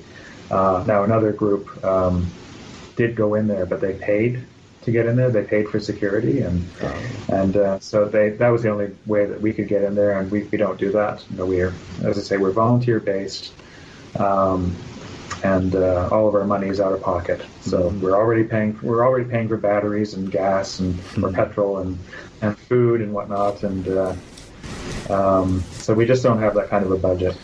We have that kind of problem here, and a lot of locations here do charge a fair bit, and often what you find is you have paranormal events companies organising because they can afford to hire locations because they charge people to be there. And I've no objection. I mean, I've worked with these companies before, and you can have a good time, but you can't really do proper serious investigating because you're there maybe for a few hours with 20, 30 people. And as you were saying at the beginning, and I always think it's the best approach, you have a small team that can go to the same location repeatedly and then catalogue all the different things that are occurring. You build up a much clearer picture and pattern of what's actually happening, but it's becoming unfortunately increasingly difficult because of the costs involved in these things, as you rightly said. Absolutely. Well, not only that, but if the money was to go to the upkeep of the building, which in some places it does, but a lot of other places it goes to line in someone's pocket. So, well, again, I don't object necessarily if they're running it as a proper professional business and they're up front exactly what I'm not talking about the business people. Oh, you mean I mean the ones that get paid to open their the locations. House, the prices tripled overnight. You think, well, the place hasn't... Well, especially since Most Haunted. That became a phenomena that you'd notice that locations who hadn't been on the TV programme, just a reasonable fee, nothing too advanced, as soon as the programme had been there, that was it. The price went through the roof. I mean, I won't name the location, but I'll tell you of one place that was contacted by the show early on when it was really starting to get big. And they said, most haunted people said, we'd like to come in, blah, blah, blah. And they said, well, we'd have to charge you a fee. And they said £10,000, just off the top of the person's head. So they said, okay, that sounds good, we'll do that. So, what? For one night? Yes, absolutely. But they were saying it just as a joke, that we went to that seriously. 10 grand? Oh, no, that's worth it. Because they were, for a while, that show was absolutely huge. It was one of the largest cable shows on UK TV in terms of its audience figures, so it was worth it for them. But as I say, they just made the figure up the top of their head and they went for it. It's like, wow. Yeah, those are the people making the money. I mean, I wish we could get paid to do this because we have such a passion for doing what we do. But I think it's the TV people who have the wrong people might have all the money. Unfortunately, because if we had that kind of a budget, we would be able to do so much, as I'm sure other groups would too. So, but you do remind me of chapter 10, is it? Which is it? The one with the Toronto.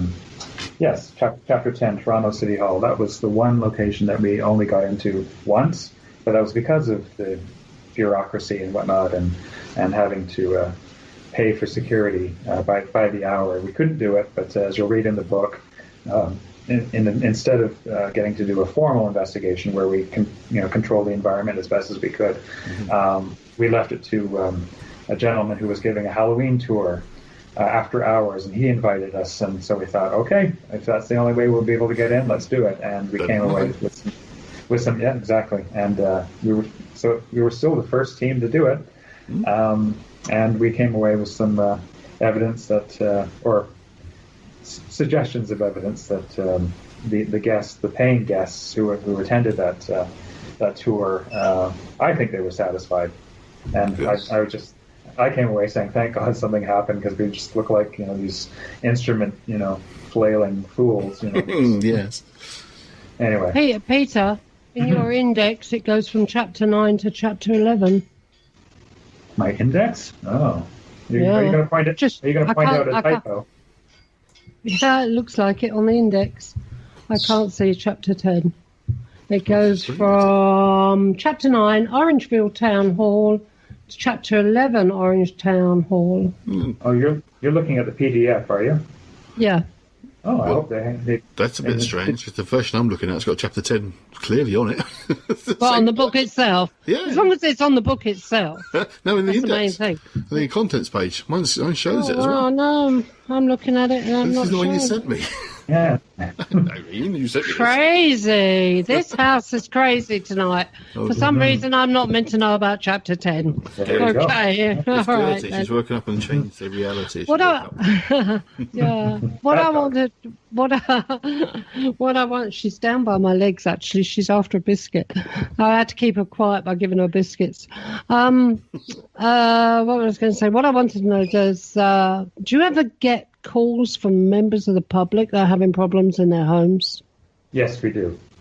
And as I mentioned, I think earlier, that's when we go in and try to resolve the problem. I mean, most of the time it's raccoons in the attic or something, but when it isn't, and it looks like it's more likely to be a paranormal-based problem, then that's when we go in and try to resolve it as best we can. Have you, Peter, yourself, ever walked into a place and had every hair on your body just stand up on end? Not as such, no. But there was a private residence that we were called into, and it was just icky. It was just not hair-raising, but it was more of a feeling of gloom. It was the other way. It was depressing. That's what I want to say. All the windows were, had black curtains drawn through, beautiful sunny day out, and this woman had a son who was depressed and manic and acting like he was possessed, but I'm sure it was more mental health related, and these are the kinds of things we have to take into consideration, of course. Sounds like the environment was adding to his problems then. But then again, you can also say that, people that have an addiction or very badly depressed or something can attract stuff into the house, or it could be something that's come in that's caused that malady in the first place. So we look at all those possibilities. We never go into these things alone. Always with a person or two. Because safety is number one. Along with confidentiality for clients, we have to. It's the living we've got to worry about more. Yes. But safety is a very, very big policy with us as well. So. Sensible. Yeah. Right. Yeah, you have to be sensible. Absolutely. How are we doing for time, Andy? About 5 minutes, so if you want to wrap 5 up. minutes? Yep. I've got a few bits to take out, so maybe sort of 6 or 7 minutes, but yeah, we can look at to wrap things up. So. Okay, all right. Okay. I'm happy to go as long as No, I want to know first. I want the last one, Orange Town Hall. I do like that name. Oh, Orangeville. Orangeville Town Hall. So this place is actually in a place called Orangeville, yeah? Yes. Yeah, brilliant, brilliant name, isn't it? And one would think that it might have something to do with the oranges of Ireland. You mean William of Orange? Yes. Orange Order, yeah. The Orange Order, thank you, yes. But no, it was actually named after one of the founders, who hanged himself outside of the present day town hall. Oh. We didn't find him there, but I mean, if you needed a ghost there, then why not? That was a very interesting place as well. That's the only town hall that we investigated that is still an active town hall. The municipal council meets there every week and whatnot. The mayor's office is there, and upstairs is a popular theater called the Opera House. And that was funny because we caught at least 2 males and a female at the back of the theater, or the back of the house, commenting on us while we were at the stage doing our thing and asking questions. And I can't say they were making fun of us per se, but we caught them conversing and referring to us. So. Were they living? Cheeky lot. Well, were they living or dead? No, they were, well, remember, I won't call them dead. But yeah, no. They were spirits. Were they living or non-living? They were non-physical. Oh, and they were kind of teasing. Yeah, they were commenting on us and saying sarcastic things in reply to our questions. Wow. But again, once again, staying safely far enough away. That's my sort of ghost. That's my sort of ghost. Yeah, they're a bit cheeky, but.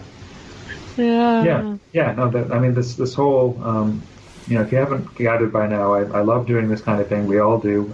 As I say, we're a volunteer crew, and not everybody sticks around. That's the nature of volunteering. Not everybody.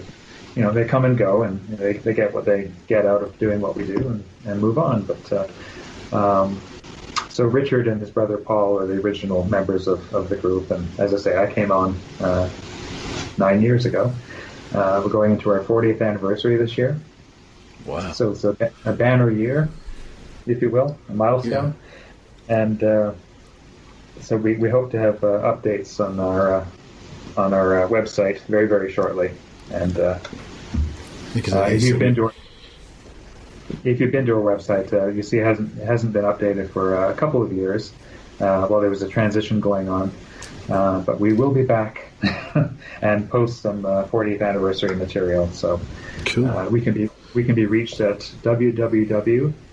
This is all one word. thesearchergroup.ca. Right. So thesearchergroup.ca, obviously for Canada. So that's good. Yeah. And if anybody would like to send me any questions about the book or share some stories or whatnot, my email is at the very back of the book under the author bio. That I can be reached at, this is one really long word, Mortal Coil Paranormal at gmail.com. Mortal Coil Paranormal at gmail.com. I know it's a mouthful, but no. And where can the book be obtained? Chapters here in Canada, Chapters Indigo, Amazon, I guess internationally, and the book depository is owned by Amazon, I understand. So that can probably get books anywhere else in the world. Actually, I was fooling around the other day online, and I found a site in Sweden that is about to offer it, and another one in Lithuania. So as the first-time author, I was. I'm still getting used to this idea that people around the world will be able to. Do you know, I got excited when my first book went out in France. Yeah, I opened up a bottle of champagne. It's kind of surreal, but it is. It wasn't in French, though, was it, Alison? No, I never paid for the translation. Right. No, but it was on Amazon.fr or whatever it is. All right. Well, yeah. It was released November 1st here on our side of the pond, and as I say, I think it should be physically leaping onto counters or shelves in a week or two.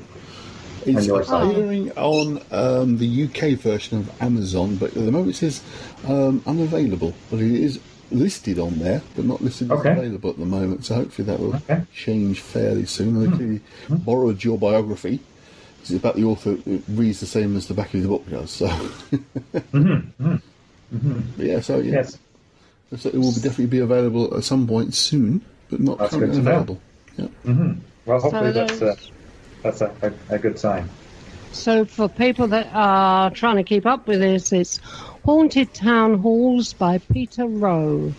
R-O-E. Okay. And it is a very good book. It's a very interesting book, and you can learn a lot from it. That's what I like about it. It does teach you a lot of things. And it's very, very well documented. Everything's well documented in it. It's not sensationalist at all. It's very matter of fact, which is good. Thank you. Yeah, that was one of my goals, was to not only make it accessible, but we're not about sensationalism. Just sharing what we find, and after we do what we do, we will do presentations for the public and share what we've shared. And if we run into non-believers, I say that's fine. That's up to you. My favorite saying to somebody who comes up and says, "I don't believe in ghosts," I just say, "That's fine. They don't need you to believe in them to exist." That's great. I'd turn around and say, "They don't believe in you either." We don't believe in skeptics. The facts are not quite No, because you throw one over a cliff and the first thing he's going to yell out for is God. Right. Sorry, now I'm going to have every skeptic on my back. Yeah, no. But that's okay. I don't care. We use that as a joking line, but obviously we do go into these things skeptical and try to find natural reasons for things first. Well, that's it. You've got to go in open-minded, haven't you? Absolutely. Yeah. So and then try and find changed. Yeah, people had to have the mind changed. Well, yeah, we do love to invite skeptics on our investigations, and Chapter 2, I believe one of them came along. He was the brother of one of the guests, and he was curious, so I said sure, because we value your opinion at the end of it. And he left, sort of nodding that, okay, I think there is something to this, kind of nod, but whether he's completely converted, it doesn't matter to me, but I think he had an interesting evening.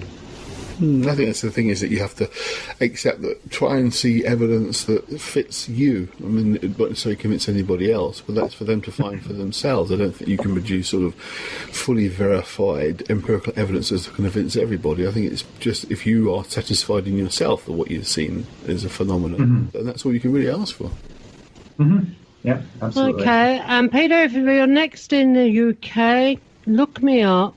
Come and do my house, will you? Okay, absolutely. You'd love it. You'd love it. The reason why she's went up in the air just now was because somebody walked down the hallway. The footsteps. Even I heard the footsteps go down the hallway. Yeah. Wow. Okay. So that's. You should also explain that the bell is because you have a bird as well. Oh yes, Pickles Pee-wee is right beside me, and he's ringing the bell, telling us time's up. And he'd be right, actually. I'm afraid he would be correct. Yeah, here's another one. He's another one I've been stuffing with biscuits all through the show. I'll get my office back one day. Yeah. Well, I appreciate your having me on the show. It's been an honor to speak with both of you. It's been excellent. And good fun. Okay. Thank you so much. Right, so I'll do the business tonight. Andy will do the business, and I'll let you have everything you need. So let's wrap this up then. Okay. Indeed. Right, Andy, do you want to take us out tonight? I can do. We've had an enjoyable evening talking with Peter Roe and about his book and experiences investigating. And that was pretty much it for tonight. So I will say good night to everybody. And Irene? Oh, who's their guest next week? Yeah, it's a good question. Stephen Ward. Steve Ward. Indeed, Mr. Stephen Ward, who was on a few weeks ago. We discussed Renders from Forest, and I'm quite looking forward to having a much longer chat with Steve. I think he and I shared some similar ideas, so it could be quite fascinating. Okay, and another piece of news is that we've also got another radio show that's coming out very soon, haven't we? We do indeed, and which I've been working with Mr. David Young over the last couple of days, putting it all together. His first show should be out in early February, and we're just doing the editing process as we, well, not literally as we speak, as you're talking now, but as my work for the next couple of days is putting these shows all together. He's already got his first show in the bag, and it's an absolutely fascinating discussion, which I shan't say anything about, because you have to listen in to find out what we talked about. He will be going out every other week, and opposite Chris Evers' show, Inside the Outer Limits. All right, then. Okay, and Steve Ward, like I said, will be our guest next week, coming on talking about Mothman and all things weird. Oh, yeah. And Steve also will be having a show with us very, very soon. Which will never be an Andy Mercer production as well. Yeah, another Andy Mercer production. I like that. Okay. All right, then. So, people, thank you. Good night. Good night to our guest, Pete, who's been absolutely fantastic. And, thank you for having me on. Yeah, you're so welcome. You are really so welcome. And people, you can find us everywhere. Night-night. Good night.